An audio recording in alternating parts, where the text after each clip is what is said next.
more news and trending updates,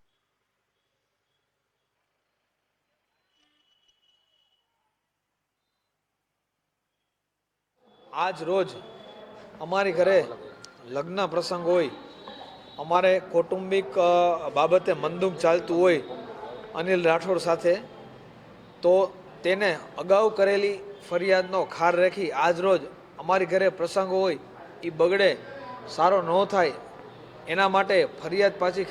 ખેંચી લેવાની ધમકી તથા અમારી ઘરે મહેમાન હોય તો તે અને તેના 3 પુત્રો જે ગુનાહિત માનસિકતા ધરાવે છે, અનિલ રાઠોડ પણ ગુનાહિત માનસિકતા ધરાવે છે, પાસા, રાયોટિંગ, મારામારી, કબજો તમામ ગુના ઓન રેકોર્ડ હોય, તે એનો ખાર રાખીને અમે એક જ શેરીમાં રહેતા હોય તો આજ રોજ તે અને તેના 3 પુત્રો છરી, ધારિયું તથા ઘાતક હથિયારો સાથે અમારા પરિવાર સાથે પ્રસંગમાં હોય અચાનક જ હુમલો કરતા મારા ઘરના પર લેડીઝ મેમ્બર પણ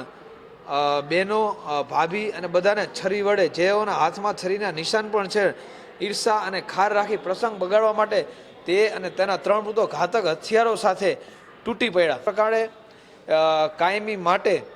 અમને ત્રાસ હોય, અગાઉ કરેલી અમે ફરિયાદ, અમારે જે ક્યાંય કામ હાલતા હોય ત્યાં ખંડણી માંગવી, અમે ના આપી અને સત્તાનો દુરુપયોગ કરી એન કે પ્રકારે કામ બંધ કરાવવા અમે એની સામે શરણે ન થયા. અમે કીધું અમે સાચા છીએ તો અમે તારી શરણે ન થાય, અમારે ગેરકાયદેસર કાંઈ કામ કરવું નથી, એનો ખાર રાખીને અમારી ઉપર ખંડણી પડાવવા માટે અવારનવાર એન કેન પ્રકારે ખોટા બાના દઈને અમારી ઉપર અવારનવાર હુમલા કરેલા છે. આજ તો હા, આજે સવારે એક લગ્ન પ્રસંગમાં